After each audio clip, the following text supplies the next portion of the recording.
Kemudian keinginannya untuk menjadi dosen di Universitas Bonn menjadi kandas dikarenakan sifat radikalnya dan sulit untuk kompromi dengan status quo.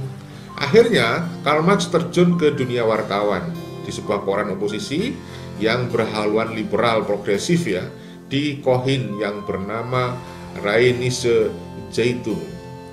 Tidak jauh beda dengan nasib keinginannya menjadi dosen. Orang yang dipimpinnya itu pun terkena sorotan yang tajam dari pemerintah Prusia. Keradikalannya lagi-lagi menjadi penyebab pemberedelan koran Rheinische Zeitung. Sebelum kita lanjut, Jangan lupa like, subscribe, dan nyalakan loncengnya agar tidak ketinggalan info terbaru lainnya terkini.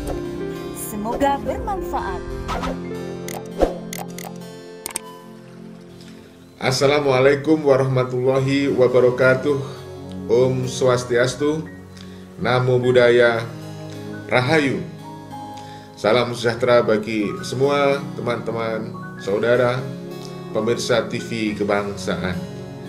Dalam kesempatan ini saya akan membahas tentang riwayat hidup dari Bapak komunis yaitu Karl Marx atau sering disebut dengan Karl Heinrich Marx.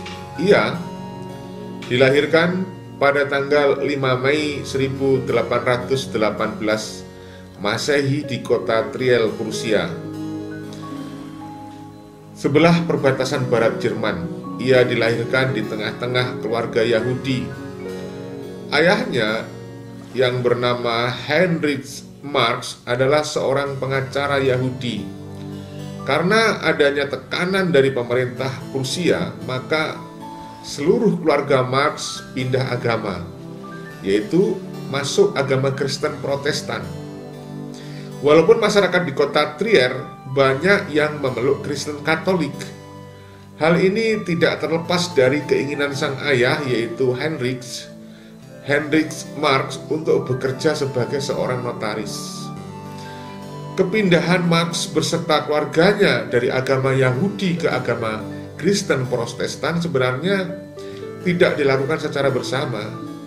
Ibunya yang bernama Henrietta Pressborn baru masuk agama Kristen Protestan itu 8 tahun kemudian setelah ayahnya.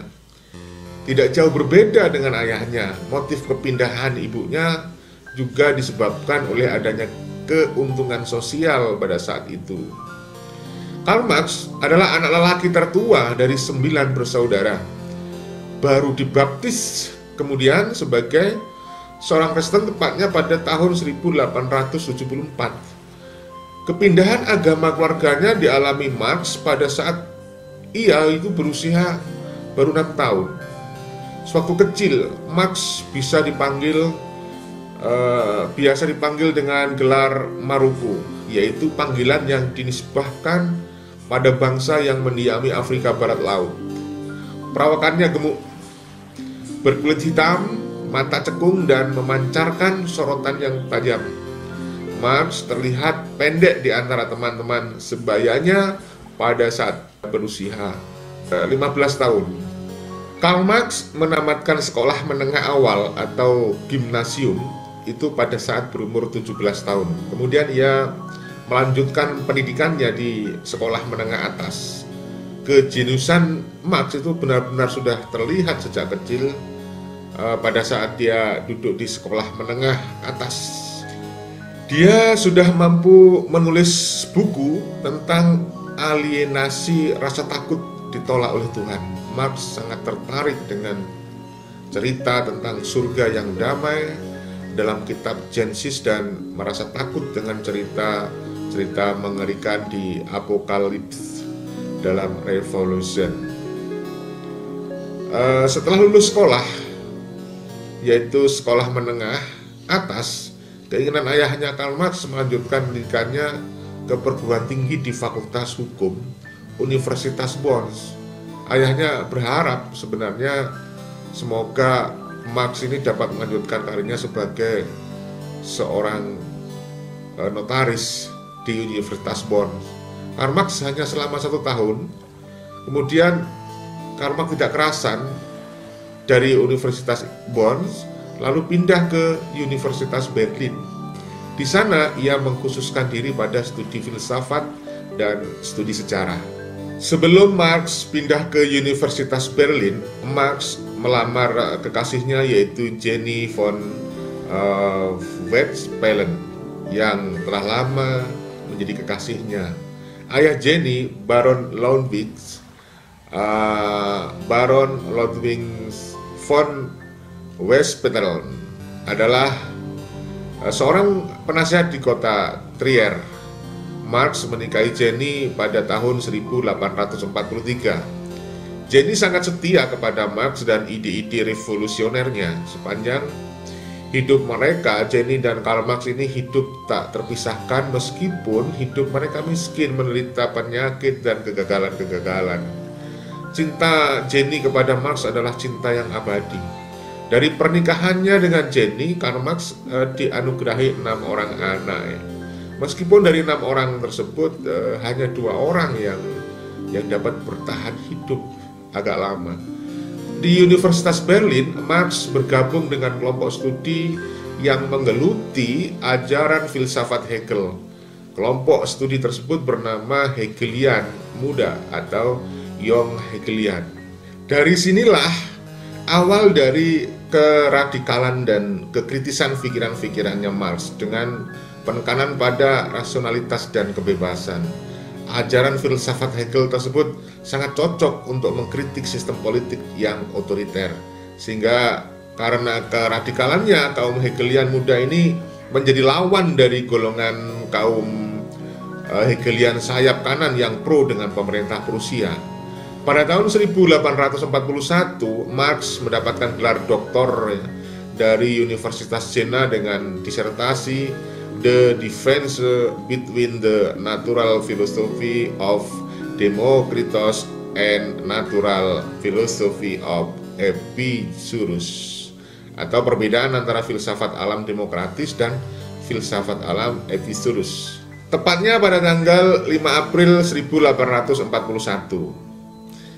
Kemudian keinginannya untuk menjadi dosen di Universitas Bonn menjadi kandas dikarenakan sifat radikalnya dan sulit untuk kompromi dengan status quo.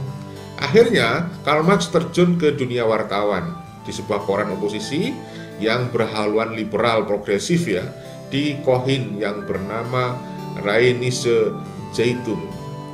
Tidak jauh beda dengan nasib keinginannya menjadi dosen. Orang yang dipimpinnya itu pun terkena sorotan yang tajam dari pemerintah Prusia.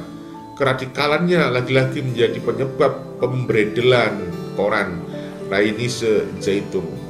Melihat tidak ada nasib di Prusia, akhirnya Karl Marx dan istrinya pindah ke Paris, Prancis.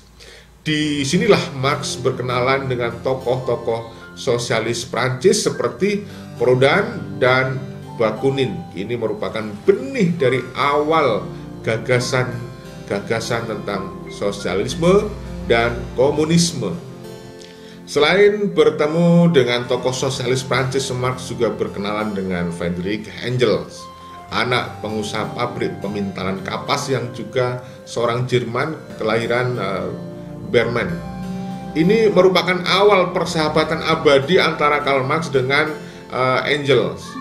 Dengan Engels, Karl Marx menelurkan gagasan-gagasan revolusionernya. Banyak karya-karya Marx yang mendapatkan bantuan dari Engels. Di antaranya adalah pengaruh karya Engels yang mengarahkan Marx kepada ekonomi politik yang berjudul The Condition of the Working Class in Engels di tahun 1844. Selain itu, gagasan tentang Liga Komunis atau Komunis Liga yang menjadi cikal bakal gerakan buruh internasional yang pertama juga tidak bisa dipisahkan dari sumbangsih Engels.